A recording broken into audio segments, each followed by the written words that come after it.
It's time for Comic Book School Live, the craft and business of making comics. And tonight, Mike, we are going to be talking about how you can make a super logo for your comic book project. What do you think of that? I'm interested because I know what logos are, but I don't know what super logos are. Well, we are going to teach you a little bit about logos and fonts and all of the different things that you as a creator need to know about in order to make an amazing super logo. That's why I'm here. That's why I come to comic book school.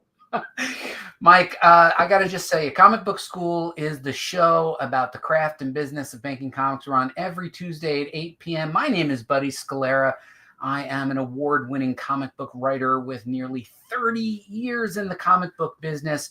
I have written, I have published, I have done things in the digital world. I am also by day a marketeer working in the digital space. So I'm all things digital. Whereas you are a 3-time Emmy Award-winning, 2-time Annie Award-winning professional screenwriter, occasional comic book writer for the show Robot Chicken. Mike, can you roll the applause for both of us? Because I think we forgot to do that. Yeah, hold on one second. There we go. Yeah, it looks like the audience knows that the applause button is sometimes not completely ready. But it's not exactly where it should be. It's not where it should be. But Mike, tonight we actually are welcoming back a very special guest, someone who has deeply influenced, and get that cheering button ready, everybody. Okay. Someone who has deeply influenced Comic Book School, someone who's usually sitting in the audience with you. Everybody welcome Redheaded Ed, D, Allie. Give us a round of applause. Hi, guys.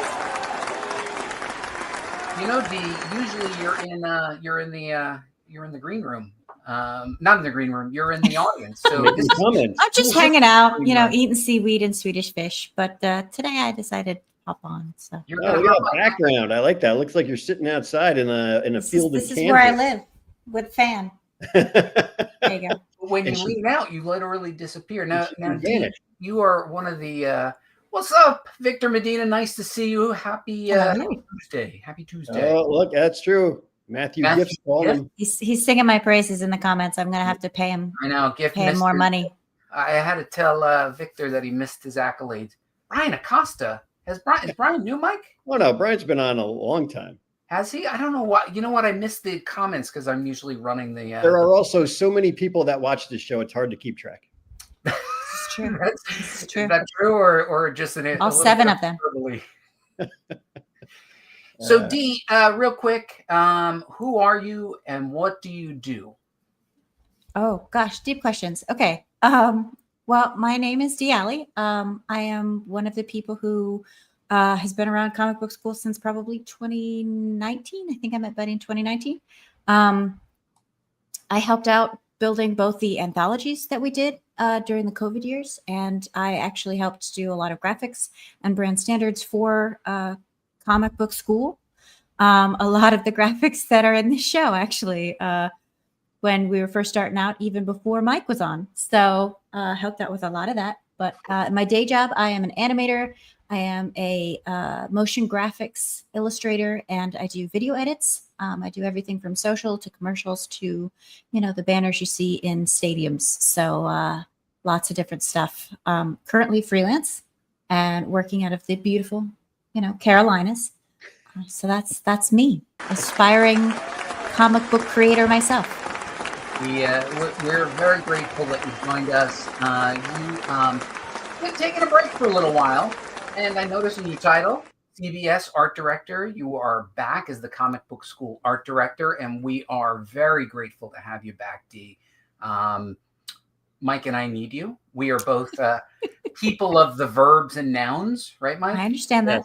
Yes. We should show some of the graphics that you created, and then show the good ones that she created.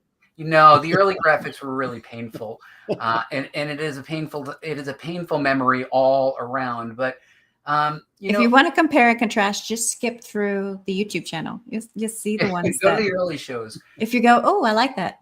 I probably had a hand in it. So, Mike, and Dee knows that I have been working on a comic book project which was rejected by all publishers.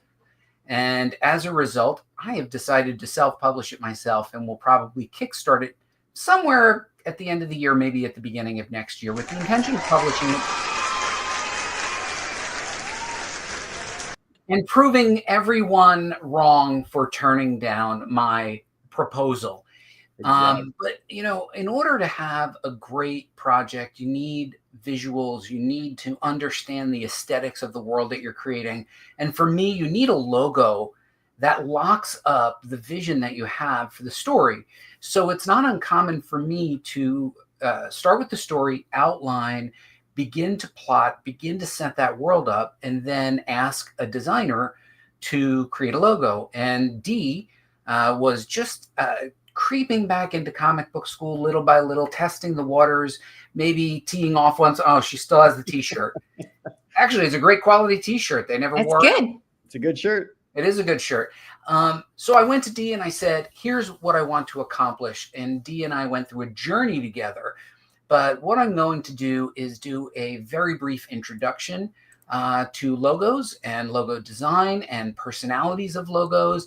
And then we will go into a 4-step process that creators can do themselves. Writers can work with artists. Artists can work with graphic designers. But we have outlined a 4-step process, Mike. And you will be able to use this 4-step process to improve your logos as well. My logos need improvement? Yeah, they do. Come on. Come on. You're doing great. You're doing great. Thank you. Thank you. That's like a Southern person saying, bless your heart, Mike. I'll take it as a compliment. Anyway. Take it as a compliment. All right.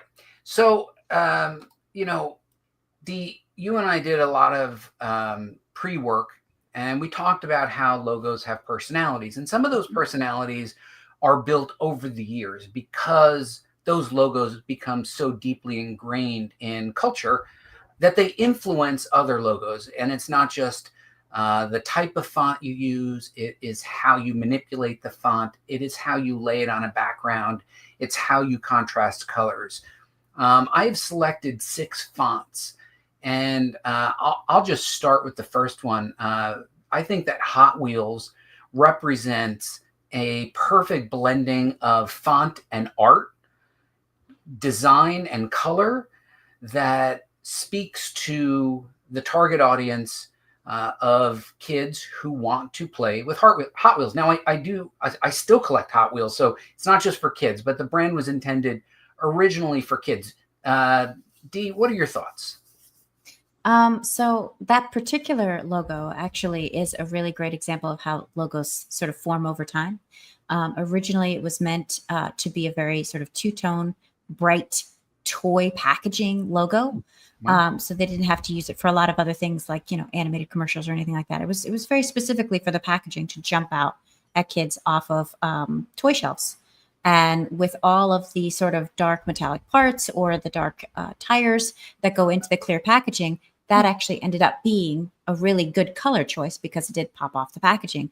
And over time, as printing got better, they started to use metallics and other things, but they never separated from that sort of very bright color. And the Hot Wheels reads nice and easy, especially for kids who, not a lot of word choices for them. So it's one of the logos that I think a lot of, especially sort of boys in the 80s and boys in the 70s, look back on with a big fondness, and so they can call it out to their kids, and it's very identifiable very quickly. One of the good things about it is that they did tweak some of the letters from the original font to fit that firebrand whoosh thing that they've got going on, and that means that there's not a lot of other people that are going to pull it and copy it because they are very unique, and that makes it stand out. So wow. Who knew? Well, I guess I knew that she was really smart. Now, Mike, you're a big video gamer. Yes. Talk to me about the Doom logo. What does this evoke for you in terms of the memories of playing Doom endlessly with me sometimes? Well, this was just something that it immediately draws you in. I mean, just the word Doom in itself is like, I have to find out what this is. But then the two-tone of the letters and how they're extended on the ends and then shrunken down in the middle. It's Not that I'm a graphic designer, but that's good graphic design. It is great graphic design. Now, Dee, I want you to jump with me to the next one. Okay. Coca-Cola, a logo designed long before any of us were born. I think it evokes an earlier time, that script font, still used today, but they have managed to make that an iconic retro-looking font. Talk to me about what you see as a graphic designer when you look at this. So there's two things about Coca-Cola that you always have to remember. One, they were very, very, I want to say forceful, or like they had the forethought of how they wanted the logo to look over time. And the reason that we see it as iconic is because they actually gave the outline to letterers and vendors way back, all the way through the Depression and all that, to paint billboards for them on the sides of barns. And so one of the reasons that we see it as so iconic is because you can see it globally, worldwide. It never changes. And the red and the white come from the reverse of, they literally had red barns and they would use white letter paint to paint it on the side of barns. And that was their advertising campaign. And they would, if you had Coca-Cola, if you had a local shop, you could do that. And so we've seen it everywhere for so long. And that's why it's so iconic, is they plastered it everywhere. So they don't really have to do a lot now to be iconic, because we've seen it for over 100 years. It's been on and around, and everybody's seen it. But the red and white stand out because against any other background, it's one of the highest contrast colors that our eyes can see. And then that script font being so iconic, it's very clear, it's very easy to read. A lot of people are going away from script fonts now because they're not really teaching it in schools anymore. So many kids are not, they're not even typing now. They're just, pushing buttons on iPads and things like that, touch screens. So there's a lot less call for it. But because we've seen this logo for 100 years in our culture and globally, like multiple cultures have seen this type of logo, this script, this color ratio, this contrast for 100 years, that it becomes the thing that everybody knows. All right. So let's contrast that to the very structured Porsche logo, which has a techno feel to it. It is an unusual sans serif type of font. What's the personality of this font, Dee? And we have a lot to get through, so let's pound through these. Okay, so Porsche is very, very long, right? It's going to take up space on any document. It doesn't want to be crowded in from other things. The other thing is sans serif fonts and that very sleek, compounded, sort of horizontal read. It makes it look posh. And that's what they were going for, is they were going for new and posh. And so they don't want to look quiche. They don't want to look childish. They don't want to look, floral. They're going for straight, technology on the high end. And that's what you get from that logo. I don't like that one. What are your thoughts on that, Mike? I like the Porsche logo. To me, is just that could be anything. You could put anything in there, and like celery. Yeah, you could put celery in there. It's just a very plain word font. It's like block. Now, what about Superman, Mike? The Superman, what does that evoke? Superman's great. Superman stands out. It's got the big to the shrinking down to the smaller set. It's got the different colors. It's a good logo. It's something that draws your eye. And I think that the three-dimensionality of it represents the weight of the character. And then, of course, Disney, a modification, or at least a fancy modification of Disney's actual signature. Whether or not that was his actual signature or not remains to be seen. We do have a guest in the back room, in the green room, who will be coming on shortly. We will have a surprise guest for you, but we're gonna get through the logos portion of this real quick. We believe in revealing all that we do here at Comic Book School so that we can be partners in helping you to progress your career. So totally transparently, primarily we use Blambot fonts. You'll see most of those. Those top three are the ones that we utilize most. We got those from blambot.com. And then the font that you just saw was the one that we just analyzed for Superman, which I used for the graphic. But I will note that, this particular font, which I just bought last night, I had to do some modifications to get the yellow and the red tonality that I wanted, but that was not a layered font D. It was not, it's like picture, for some reason, it's like a picture. So I had to then rasterize the font down to an image and then recolor it as an image. But these are two reliable places to get fonts.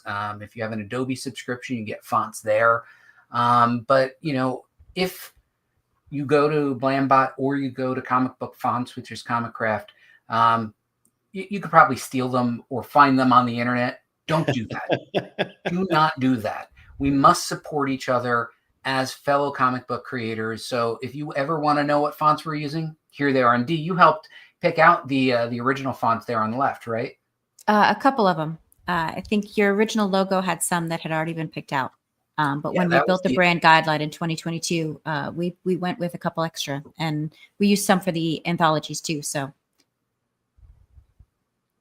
these fonts obviously are Superman, Star-Lord, I'm not sure what Summer Fling is, but Prince of Darkness. So there's a lot of fun fonts out there that you can play with. These will help people to identify because they each have a voice.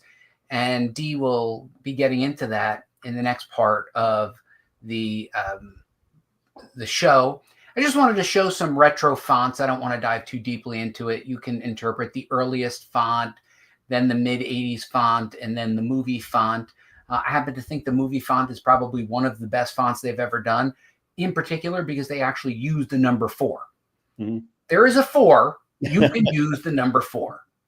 Okay, so I think that's actually a benefit. But I do like all of these fonts. Batman, a lot of the best fonts for Batman follow a very similar theme as the original Batman logo, which was on a bat silhouette. Many different interpretations of the Batman font are out there. Some are winners. I think all of the ones that I've shown here are real winners.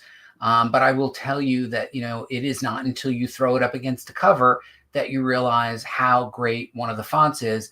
I happen to think this cover on the left perfectly complements with the moon. The coloring makes that bat logo really pop. All right, everybody's nodding. All right, we're going to just keep going because we know we have a secret guest in the background. We have our view of the X-Men fonts. I picked out what I thought were the most iconic.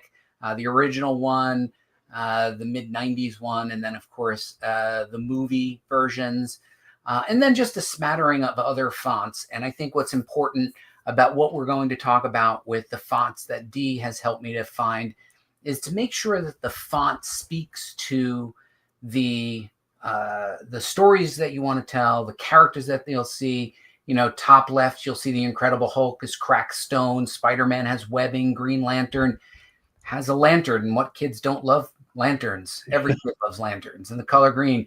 Walking Dead, you know, a little bit of a creepy font. Hellboy, interesting for a retro horror book.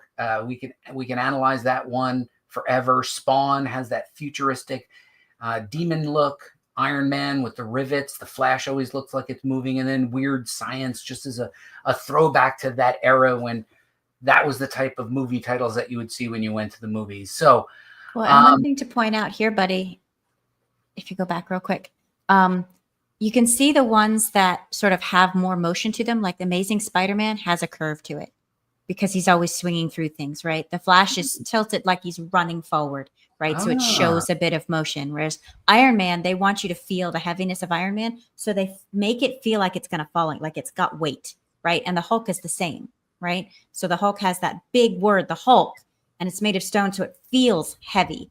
And so there's a lot of really good details in there.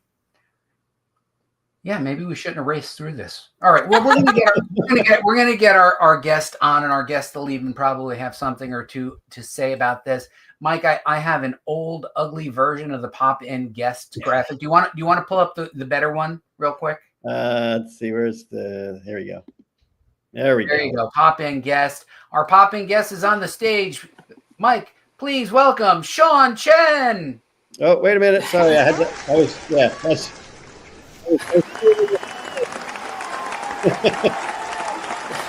Thank you very much. That was great. You know, when Sean goes around the house at home, he asked his wife and kids to applaud for him. He needs that kind of attention. Yeah, my ego is very fragile, so. Sean, you are a good friend to the show, a good friend to me, and you had mentioned on the slide that you are getting ready to launch a Kickstarter, and I insisted it's time for you to come on the show to talk about your Kickstarter. So you joined us tonight to talk about the Kickstarter, and you know what we always say about Comic Book School. If you appreciate pros joining us on their own time and sharing their experience and knowledge, the best way to say thank you is to support their products. So we are going to take people through right now what Sean is working on. And I'm so sorry, I can't find my slides. There we go. Sean is working on his new Kickstarter, which is the collected edition of Evermind. Sean, why don't you tee it up and tell us a little bit about the Evermind collection that's up on Kickstarter and starting in a few days, right? It starts when New York Comic Con launches, so that's October 9th. It's probably like a few weeks away. It's a creator-owned project I've been working on for the last few years. So there's 6 issues altogether. So the first 3 issues launched a while back, but this is the complete collection where it collects from 1 all the way through to 6. So it's a couple hundred pages of artwork. This one artwork is done by Alan Davis. And also look at that logo, which is strange. That logo, I came up with the idea, but I'm not a graphic designer. So I just described it to the graphic designer. I said have like the red V, the red like heart monitor become a V, and then when it stops, it parks inside the D. And then that's all I said, and that's what they came up with. So I don't know if it's a good. pretty wonderful logo. What do you think of it? One. You're a graphic designer. Yeah, it's good. Okay. It leads you through the word. It's got the red that pops out. It's easily readable, but it gives you a sense of what the comic is. Yeah. It's good. Also got some depth, artificial visual depth, where the white line strokes around. It's almost like that's inset metal, and then that heartbeat monitor. It actually looks like it could be a pin. I know that you guys have done a couple of lapel pins or whatever, Sean, like ceramic pins. But I remember reading Evermind when you gave me the copies of the comics and said, give it a first read. Tell me your honest opinion of what you think. And I thought it was fantastic, and I still do. Sean, we're going to show some art from this. I really believe in this, guys. I think this is a tremendous project, and Sean is an underrated creator, and I hope you support it. I like when Sean rips off himself. Yeah, that's a self homage, right? So if you work long enough in this business, you can actually develop a body of work where you can homage yourself and kind of save yourself some work when you get older. Recycle ideas. So wait, Sean, so what exactly is this? This is one of the characters. Is this a variant cover, one of the main covers? What are we looking at? This is the cover to issue number 4. And you can kind of see they deviated from the logo designs to make it look like the Wolverine logo. So I'm not sure if it works, but yeah, this I had to do all 6 covers, and then I decided to homage myself with this one. And then on another one, I homaged Brian Bolland. It's one of my favorite covers. Just covers only have to get you to read the book, so it doesn't really have so much to do with the interiors. But this is the main character, who is a scientist trapped inside his creation, which is a mechanical gorilla robot. Yeah, it's a fun sci-fi romp, and lots of entertainment in there. Mike, I don't know if people are making comments. I am not looking at the comments at all. Well, we do have a new viewer. Oh, hold on. Let's welcome the new viewer real quick. We have a new viewer. Hold on. Let me get the graphic. You got to get the thing. Where's the thing? Get the thing. Hold on. Media asset. Hold on. Just give me a second, Mike. All right. So first. There it is. Oh, there you go. Hi, David.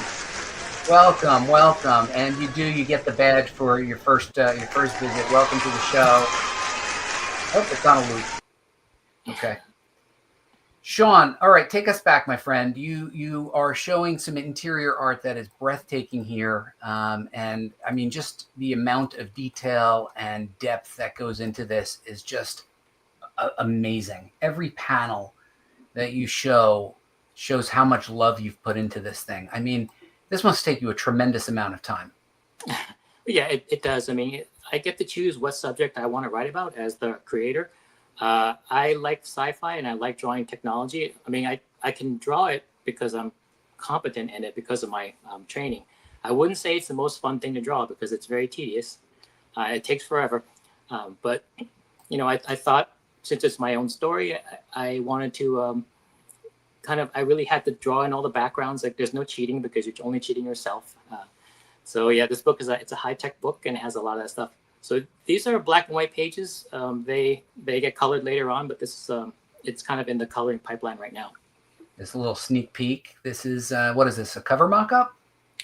Yeah, this is cover to issue number 2, and you can kind of see like there's this kind of underground playground in the future Disney where a lot of the animatronic figures up above or their mascot is a big gorilla and a princess type model that walks around up on above ground.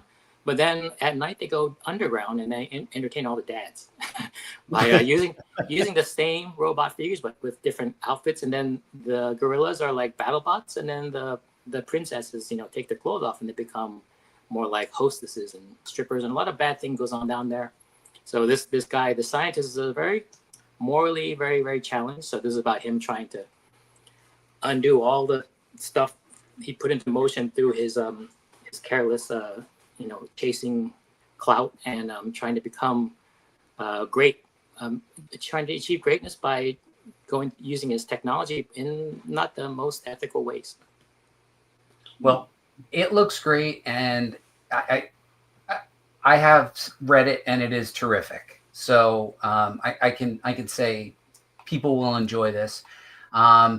Just the additional images that you sent along and shared does show the lush coloring and the detail that goes into this. It's a very sexy book. It's a very deep and interesting book.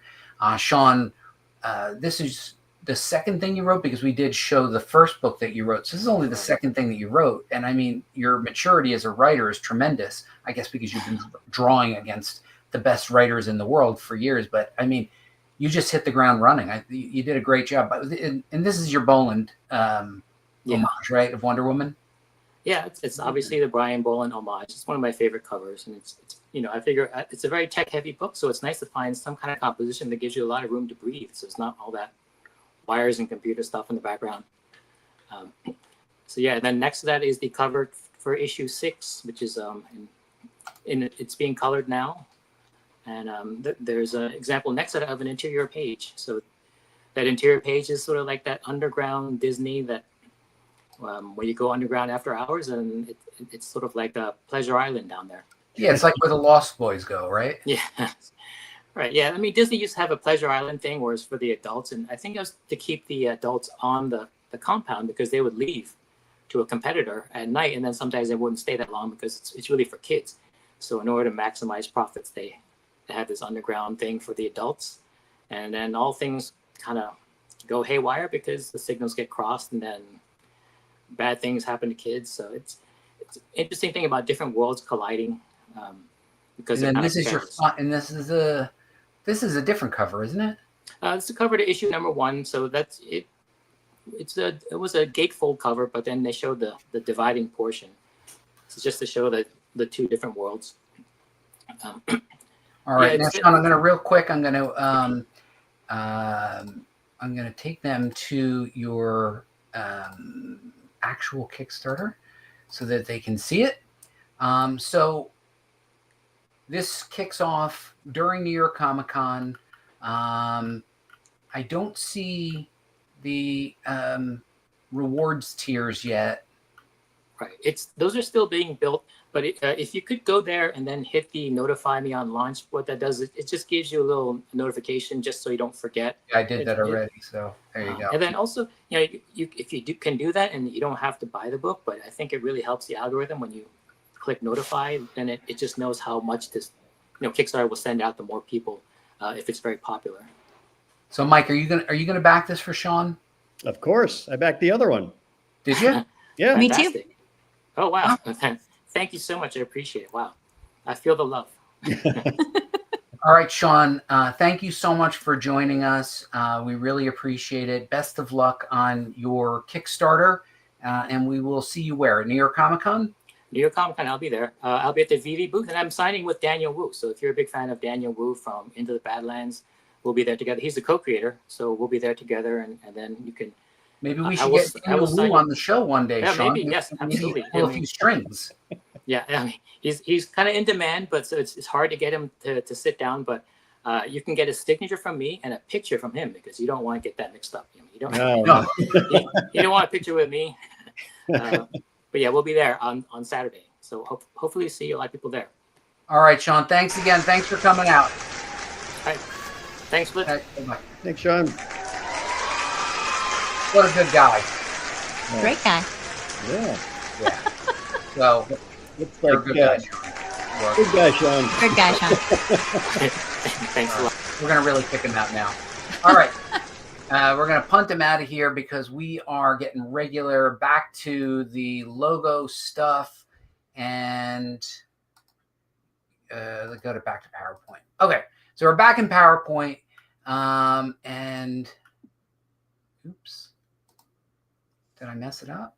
What'd you do? Use the PowerPoint? Uh-oh. Oh, boy. All right. See that? Perfectly designed slides. I knew when Sean would come and when he would leave. Okay. So we're back to how to make a super logo. Okay. Whew, I messed that part up. D. Just give me 1 second. I'm good. Give me 1 second. Let me reorganize the slides in real time. Look at that. We're going to Nice. see 4 steps to create a logo. We're going to go to font personalities, and then we're going to put this with to the client one. Who said that we're professional? This should be its own show on how you rearrange your PowerPoint stuff. Do it all the time, my friend. Do it all the time. Okay. So here are the 4 steps to creating a logo. Me as a writer and series creator needed something to lock up for a crime story that I'm writing that takes place in Atlantic City, New Jersey. It's crime fiction. It takes place in the late 80s. So I was trying to capture the feel of that grimy Atlantic City, late 80s feel of when the city was sort of still run down, but trying to make it to the next level and had aspirations. So I asked Dee to help me think through it. I gave her the proposal. And then Dee, why don't you take us through some of the font personalities that you were thinking through as I was describing what I wanted, and then how you prompted me on Pinterest to build my board. Okay. So first thing about fonts is you want to figure out what type of font you want to use. These are the sort of main fonts that there are now. They're constantly changing. But originally, way back in Roman days, they had serif fonts, which a serif is just that little tip on the edge of all of the letters. So if it has a flourish or any kind of, like in the Vogue logo, you can see that the tops of the V's and the tops of the U's have a little ledge on them. That's going to be a serif. Now, old-time serifs were usually quite large. More modern serifs, like the ones that we see here, they usually have quite a large edge and then quite a small one. And it just is, it's usually seen as very posh, very richy, because a serif font is a classically thought font, but to have that very thin side and that very thick side is something that printers used to not be able to do unless you really shelled out the money. So that's considered a modern day serif font. The other font that's sort of the big contender to all of that is a sans serif font, which is the Google logo there. So that just means sans, meaning without serifs. So you can see the Google font doesn't have any of those little flourishes on it. And those are your 2 standard fonts. Every font is going to fall into one of those 2 categories that's printed. The big one that's come out since sort of the 60s is the slab font, which is just meaning that all of the serifs have a very heavy weight to them. They're usually used for billboards. They're usually used for things that have weight or that you want to see sort of like, they're powerful. They sort of give off a very hefty vibe. Okay, so Honda obviously is one of those, the Hulk and some of the other ones that have that heavy feel. They could also use a slab font. The next, of course, is the script font, which is just a classic, anything where the letters have connecting features. Okay, it's a little bit different than a handwritten font, which is below. handwritten fonts can be hand lettered, whatever, inscribed. But if the letters don't connect, it's not a script font. So those are the differences there. A lot of people will write some that are together and some that are not. Like even in the Coca-Cola logo, you can see that the first C doesn't actually connect to anything. So it goes back and forth depending on what your actual end logo would be. These are just being the fonts. And then of course, decorative is the last one. There's a lot of new fonts that fall into this category. And that's where you take a font, you throw out all the rules and you make it look like whatever you want. So you can see that Brewers was originally a script font, but they've gone to a couple of different things, connecting some letters, unconnecting others, adding serifs and flourishes where they wanted to. So it doesn't exactly fall into any one category. It's considered decorative. So those are your standard font types, right? But in looking at all of those and hearing what you wanted, I decided that what we really wanted to go with was a slab or a serif font, because we're looking for something that's going to stand out to viewers on the front of a comic book. And, for all of your promotional material, you want this to stand out. So you don't want it to be scribbled lightly or look flourishing with a handwritten or script font. We don't really want to have a lot of super decorative flourishes, because in the 80s, mobsters weren't exactly adding flourishes to their and we don't really want it to look posh, because as much as I love Atlantic City, it went posh in the 80s. So we're looking at a slab or a serif font. So that's the first thing, is to narrow down to a type of typeface.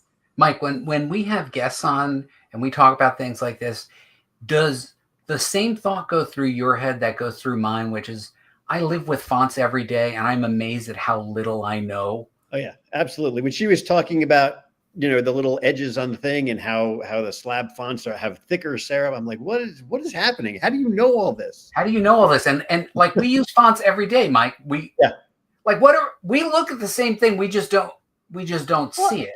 But you guys have a gut feeling. Like when you type something up in a font and you go, that looks really weird. Like in your gut, you know that you're not going to write, with super loopy things in a handwritten font to send it to, a client or to send it to a prospective job. You're going to write something that's clear and set, and you're not going to try and upgrade everything to look, super serif, like edgy. Like you don't want it to look like the cover of Vogue if you're sending something to somebody to complain about, I didn't get service here. You're going to set it up with a slab font. You want to pour some power in it.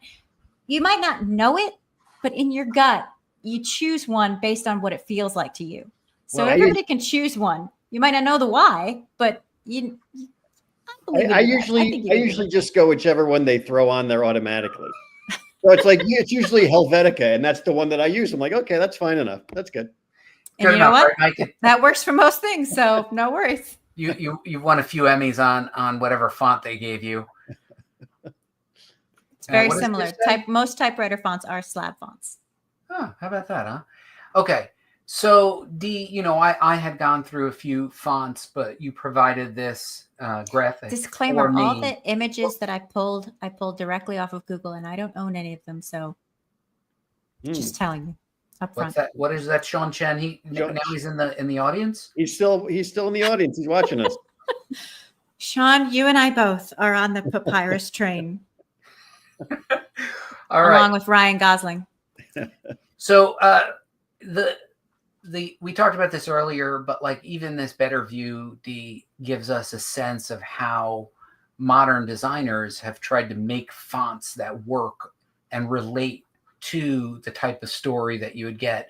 A Sin City is dramatically different than a Captain Marvel, which is different than a Suicide Squad, which is different than a New Mutants. These all have personalities, as do colors. Which is what we want to get into. You talked to me about my desire for colors and what colors I was going for. I have it set in the 80s. So you went ahead and you started to pull 80s color palettes, which made me cringe a little bit. Right. And I kind of want to show you. I did wear some. Listen, a lot of people, okay, I know your audience skews more towards our age range, but a lot of sort of younger folks and a lot of older folks have a very specific idea about what colors should be in cartoons, comics, illustrations, right? But even just this image, this shows you the 60s, the 70s, and the mid 80s, right? early 90s maybe. Oh But wait, you so can all right, see so this wait, just so this I is know. the 60s, the This late is the 60s. 60s. Okay. And you can see that it's very orange, very muted colors, right? But a lot of that was because this is the first time that they were printing fabrics. They were very light on colors. They didn't have a lot of very extensive saturated print, right? Which is why some of the old comics, the yellow and the red are the two colors that they use the most, because it was the one that popped the most. Okay. Then you move into the 70s and you start to get some greens and blues. But again, it's still very muted colors, still very sort of on the sort of amber scale, right? But then, And all of then a sudden, the when we soundtrack of got- Poison jumps on, and I am all in. I am listening to Poison and Def Leppard and Rat, and these are the clothes I'm wearing. And I decided not to go with the fluorescence, which we had a lot of in the 80s. I wore a lot of fluorescence as a kid in the 80s. So I just think that it was too much for our eyes in this digital age. So I stuck with this was considered muted colors in the late 80s and early 90s. So you can see how a color palette can definitely tell you what time period you are in, right? It changes the outlook of how the colors are. And that's going to change your logo. Because if we did this in 1994, you would get the Saved by the Bell look, right? Totally different look. Now, Mike, I remember when I met Mike. Mike had the mullet with the business in the front and the party in the back. Yeah, it was awesome. Those were the good old days. Those were the good old days. Mike, were you wearing bright primary colors like this and bold patterns and parachute pants and capizios? I never wore parachute pants, but I did have a very cool sweatshirt that is called Hypercolor, and it would change color. Like you could put your hands on it and then you get handprints. It was awesome, and I wish I still had it. Mike, were you getting people to put handprints on you? Yes, I was all over. Did you have Capizio shoes, Mike? I'd be like, yeah, just put your handprint on them. It'll make a handprint. That was a good come on. I had parachute pants and I shopped at Chess King. So nice. I was all about the color. Anyway, so D, what's GIF asking? No, actually, Matthew, they won't. They did that on Mythbusters. They will not save you. They will not save you. Oh, okay. The first thing was you thought about the font family that I would need relative to the story, location being Atlantic City, a little bit grimy, aspirationally wanting to be Las Vegas, but never really will be. Right. The people are dressing in the late 80s, just at the cusp of the 90s. And then you guided me to align on a client vision. And you set up an initial Pinterest board, and then you showed me a bunch of ideas, and I started to know what I liked and I didn't like. This is our shared board. Again, the comic book will be called Unmade Men. Mm-hmm. I'm going to zoom in here on Pinterest. And then Dee, talk to me about why you guided me to use a Pinterest board, how this helped you as a designer to communicate with me, and then what you got out of what I was placing in there. Okay. I shouldn't be a guest and in the show at the same time. Anyway, sorry. So when I put together the Pinterest board of all the research that I did, I was basically trying to narrow down the direction of what we were looking for, right? The original Pinterest board, we had a couple of different things about maybe looking a little bit like Apocalypse Boulevard, some different colors, some different sort of ranges. I mean, the 80s is a long time. I wasn't sure at that time what exact year it would be. So I wasn't sure if we were going sort of 1987 versus 1983. It's a very different look. On top of that, I knew that you wanted Vegas, but Vegas has a very specific look, and it's very set culturally coming out of the 60s. So a lot of those things put together, you gave me the feedback that you wanted it to look much more neon and much more sort of drive-in, like much more sort of, it may have been built in the 60s, but it's 20 years on. And so we put together this board together, and it gave me a lot more ideas about not only the different types of fonts that I could use to sort of juxtapose the two words, Unmade and Men, like a lot of these here. You have Stardust in a script, but you have Motel in a standard font. You have, Rudy's with a sort of outline. You have Liquors that's, very thin. And so looking through this, it gave me an idea of sort of how to juxtapose the two words, how to lay them out on a line, or on a sign rather, and the types of shapes and colors that you were looking for.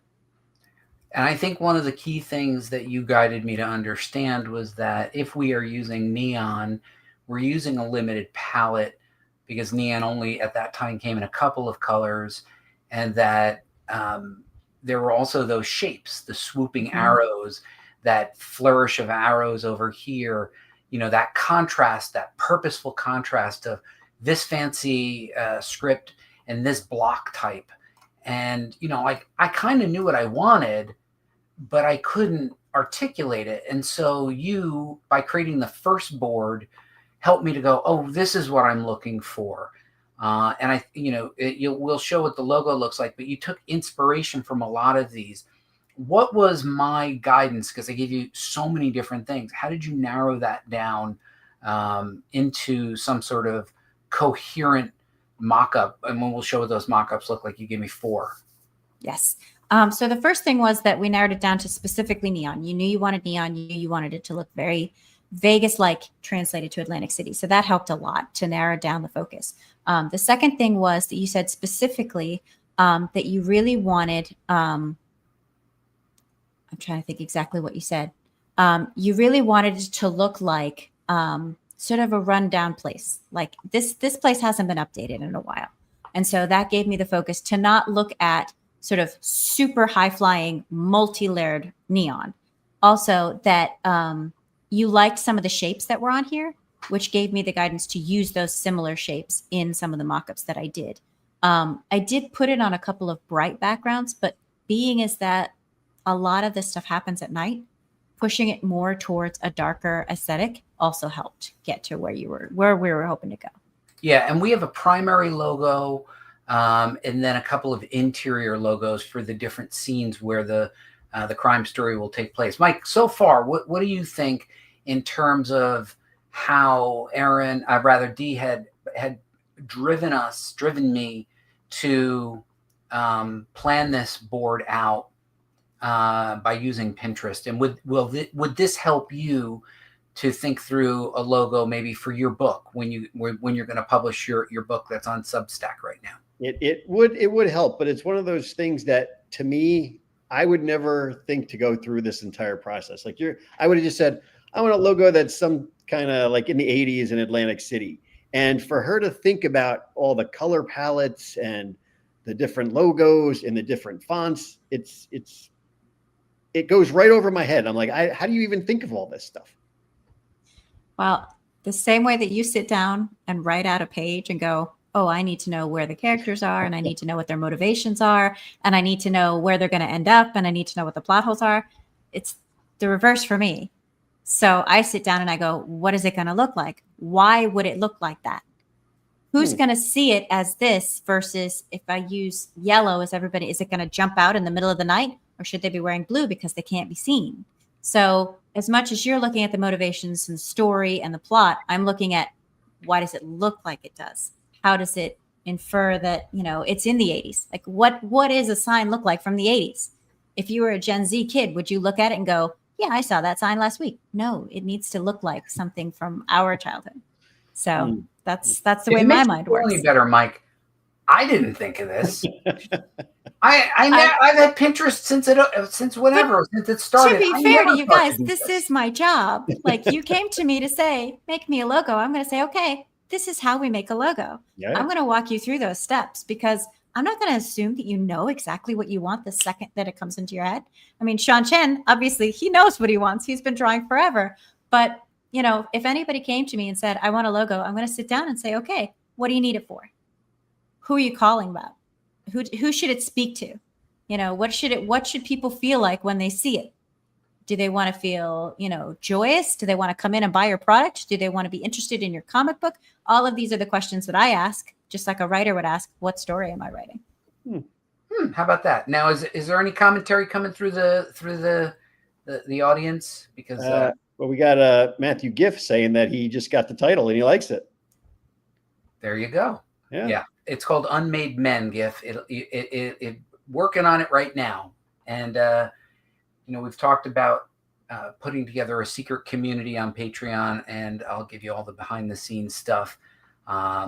So yeah, Unmade Men. It's going to be good. Or it's going to be good. I'm not 100% sure yet. It is good. It's fun. It is good. Good. So this was a zoom in. Tell me what you were doing here with this slide here.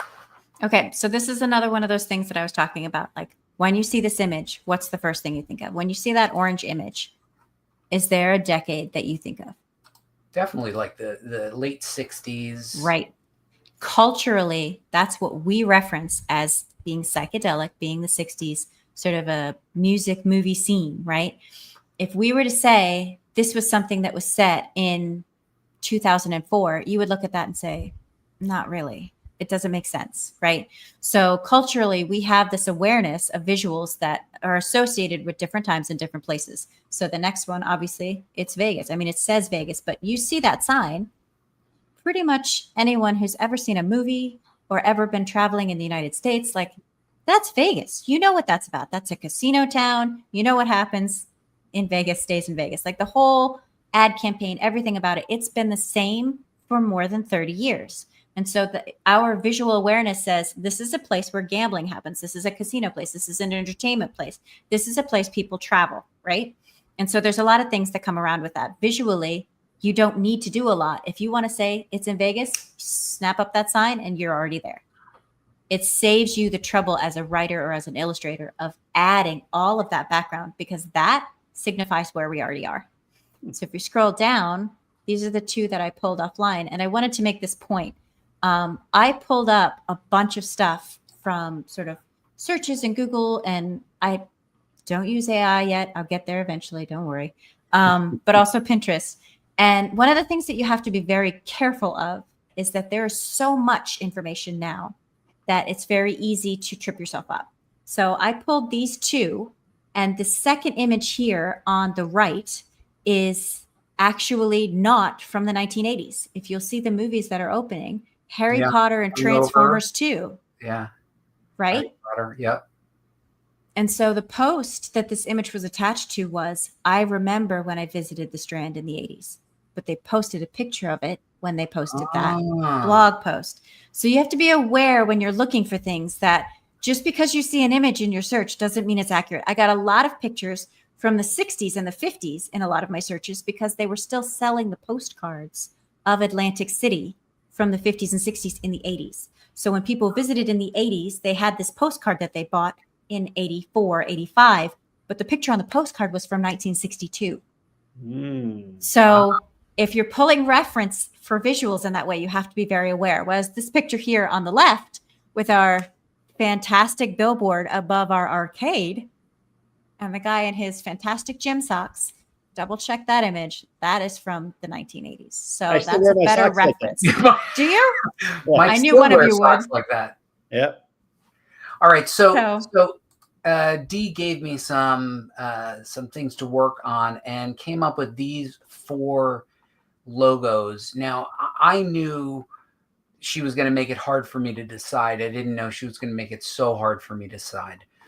And what made it extra hard was I liked something about each of them, but wanted a little tweak in each of them as well. I'll tell you which one I selected, Mike. Which one do you think represents a crime story? We should note that it is a comedy crime caper called Unmade Men. It takes place in around 1987, 1989 with a heist gone wrong on the Atlantic City boardwalk. What logo do you feel you would select if you were me and you had to select just one logo? I like 2 of them, but I like the bottom right one with the arrow. Kind of like that. That's the one I chose, Mike. There you go. I went with that. I felt like that one was the strong. I thought all of them had some strength to them.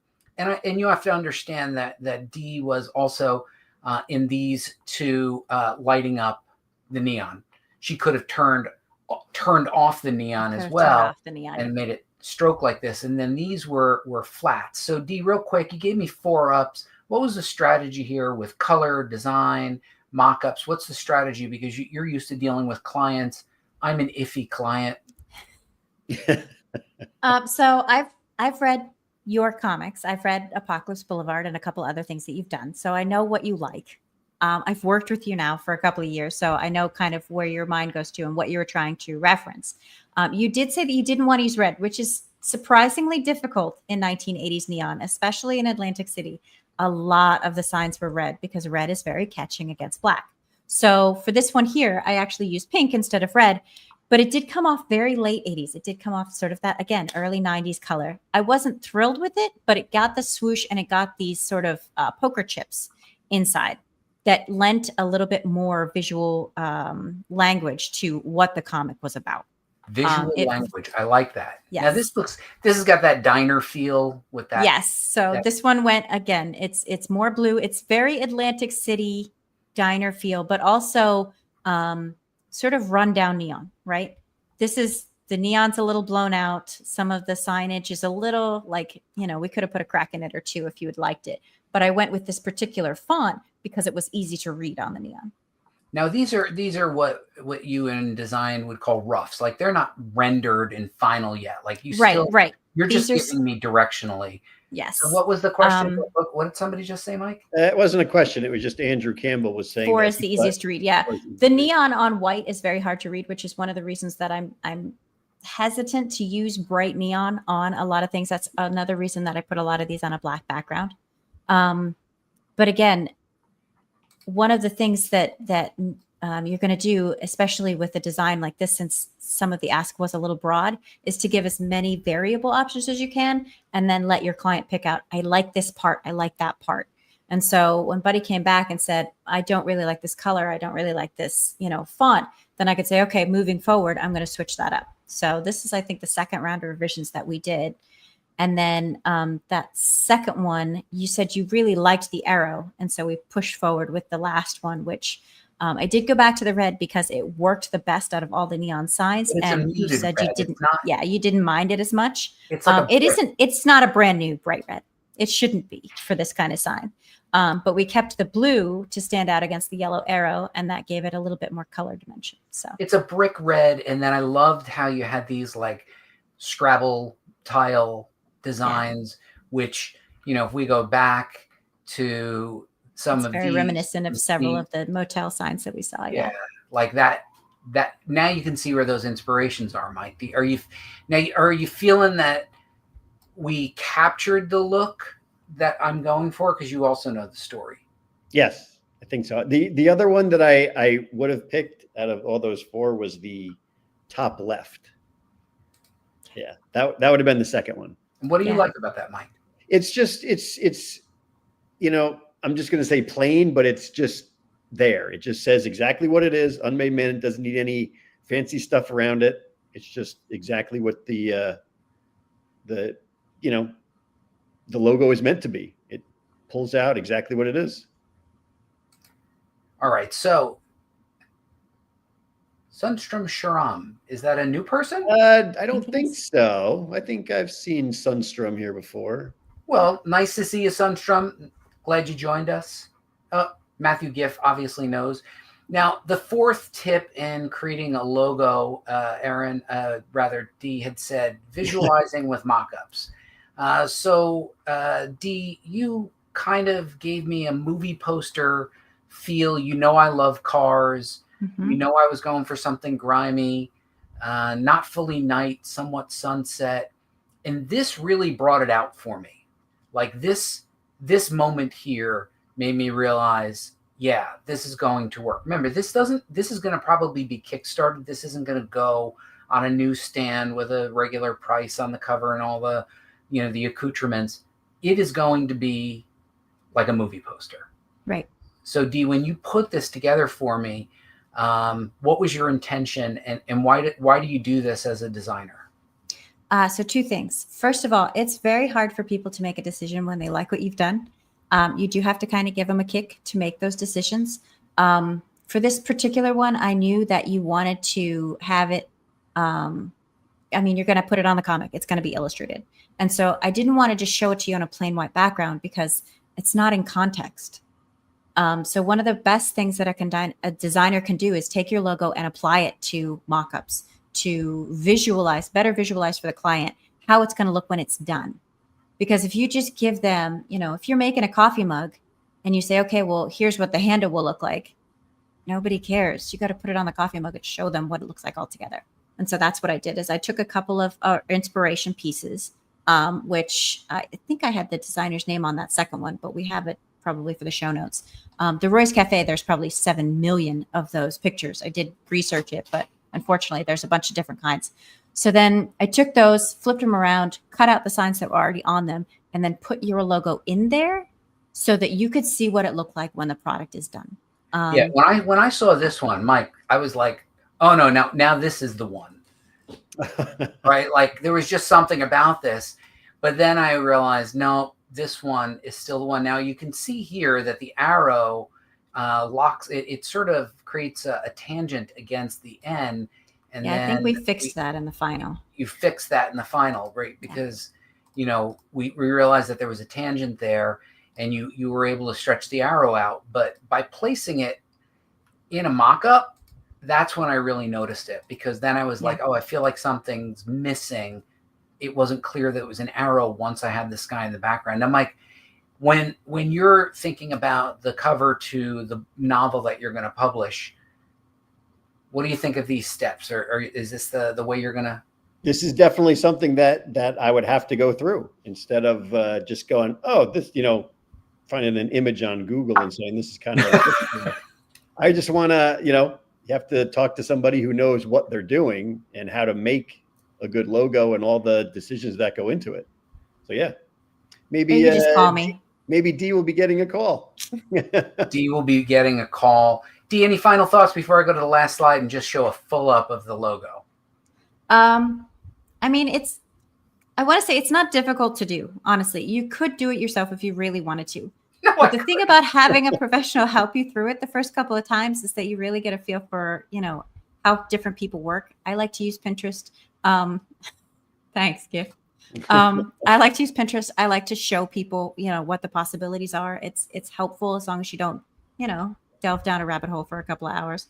But it's a good thing to sort of play it off another person, even if you're going to do it on your own. Show somebody else as you go through the process and get feedback, either from somebody who you're hoping is going to be a potential client or people who are in the know with you about what you're doing, because you'd be surprised what you miss when you're coming up, like just blind spots come out of nowhere. And I think it's really helpful to always get the critique. Yeah, Redheaded gave me a lot of feedback and made me think of things. Thank you, Victor Medina. And this is what we will consider our very final version. This will be the final logo design for Unmade Men. And I'm very happy. And let's just let it loop again. So Dee, I love this. I think it came out great. And it really will help me and my artist to have something to put at the top of our folder and look at and know this is where we're going. And I really appreciate everything that you did. We made it. Yes. We made it here. Yeah, came out good, right, Sean? So I also said to Dee, I was like, I want this to be the cover of a comic, but I'd also like if you wanted to make a pin or a patch or a sticker, I needed something that would work. And you pulled it all together for me, Dee. I'm glad you like it. All right, one more round of applause and great thanks to Dee. All right, Dee, you're going to stay on for the rest of the show. You're stuck. The green door is locked. The green room door is locked, so you're just going to have to go along for the rest of the ride. This is the part of the show where we give you an update. Mike Fasolo now up to 22 followers. Exponential growth. What Mike has posted today is yesterday, actually, I should say, is episode or journal entry number 4 in the book. The book is being written as a journal. And in the first entry, I thought that this was autobiographical. of Mike. And you guys heard on the show, like, I was like, is this about you? And I thought, like, oh, I didn't realize your dad had passed away. And I got upset. And I realized now that this couldn't possibly be Mike, because this first line, great day, absolutely fantastic.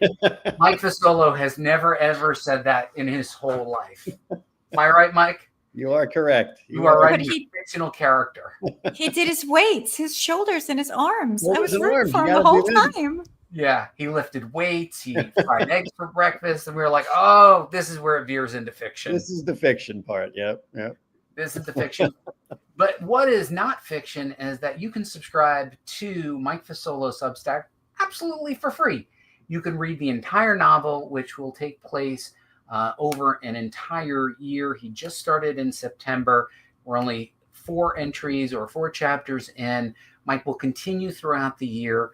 And then by the end of the calendar, by the end of 12 months, he will have completed a book, and it will be ready for you to buy as an ebook, as a download, or print on demand. Right, Mike? Yep. Hopefully it'll be done sooner. Yeah, so we're pretty excited, Mike. I'm proud of you. You're keeping it going. You're not off schedule yet. 4 weeks in, and you're not off yet. It's only 4 weeks in. It's a long time to go. So Redheaded Ed, you had even commented when we were speaking directly that this was inspirational to you, that Mike is literally painting himself into a corner by writing in public, and that you probably need to do the same for yourself, right? Yeah. I signed up for Substack. I have commented and liked every post of Mike's that I've seen. Thank you. So yeah, I guess it's going to be me on there next. What Yes, again? Will you be signing ebooks? I will be definitely be signing the ebooks right on my computer screen. He'll sign your Kindle with a Sharpie. Anyway, if you're not following Mike on Substack, you should, because it's free. Here are our social media. We're going to start to pare things down. We're going to be retiring Facebook and TikTok. With sans serifs. Nice. We'll sign with the sans. Learning has happened here. Learning has happened. Well, there's still additional announcements, Seabury. So we still got a minute or 3 left on the show. We're retiring Facebook and TikTok. Coming soon is going to be Patreon. We're going to be giving you more behind the scenes, and we're going to be showing you the making of the Patreon, making of Unmade Men. There'll be a free tier. There'll be a contribution tier. It's not going to be very expensive. So Mike finally got back on Twitter after years of being in Twitter jail. Yes, I still am in Twitter jail. My other account has been suspended, and no one will tell me why. Yeah, that's unfortunate. But this is where you can find us, and we're posting every day. I'm posting more frequently in preparation. Getting fancy. That's right, Jeff. We're going to get fancy. We're going to see if we can. The problem with the social graph is it no longer works. If you look at your Twitter feed, your Facebook feed, your TikTok feed, it is what those networks want you to look at. It's a rage machine. It's the news. It's memes. It's influencers. Paid advertisers. Yeah, paid advertisers. And people used to say, like, oh, I don't want to see a picture of someone's backyard or what they ate for lunch. I'm like, actually, I'd rather see that now. I want to see something real. And now with AI creating so many posts, the flood of content is just flooding out all of our own networks, which is what makes what we do here on YouTube special, because you guys are all part of it. But then Patreon will make it one step closer, because you'll have the ability to share your work as well. So Patreon will become a two-way system. So coming soon, hopefully around near Comic-Con. And this is actually just as I was getting ready to do the show, I got a phone call. I was accepted to the Carteret comic exhibit in New Jersey. They were looking for different kinds of comic art, and I showed them my resin encrusted encased comic books, where I take a comic book interior page or cover, and they said that they would like for me to be part of the exhibit. So they're going to be showing original art from New Jersey comic artists. Oh yeah, thank you. So they told me really just before I got on, and it will be this coming Sunday from 4 to 9 p.m. I will be there. My family will be there. And then the exhibit runs all the way through October until November 1st. So I've never been to an art show, much less had anything at an art show. So it's pretty big for me. So nice. Make us proud, bud. I'm gonna. Actually, I asked my wife, I was like, you gonna come? And she's like, well, my friend Gina was gonna come over. So why don't you just go? I'm like, how many times in my life am I gonna be exhibiting in an art You should show? bring Gina. You I should don't both know. go. And I Yeah. was like, I want my daughters to come. And she was like, all right. No, that's a different show. That's That not would on be this. I think that's that would be a better different show. That would be In the cabaret. So yeah, so I'm not going to be in a cabaret this Sunday, but maybe in a future Sunday. So Mike, the community spotlight, one of the most popular parts of the show, scientifically proven with math and chemistry, and our community spotlight. Get that cheering ready for us, Mike. Wait, don't announce it yet. Okay, here we go. You got your cheering ready? Our community spotlight goes to Matthew Giff, who as a rock star has been joining the show, commenting on posts, and we appreciate you, Matthew. We really do. And also for helping us think how to pronounce your name. So it's been a ride, Matthew, and that's a heck of a photo of you there with your Fantastic Four comic sleeping on your computer. I imagine And that's Strong Bad in the background. I during saw our that. show. That's what Matthew's doing. He wakes up at the very end and goes, "Oh, I'll leave a comment." Well, congratulations, Matthew. Thank you for being in our community, Matthew. We appreciate you and joining us. And Mike, hold on. Let me get the groovy music started. Hold on. This is my job.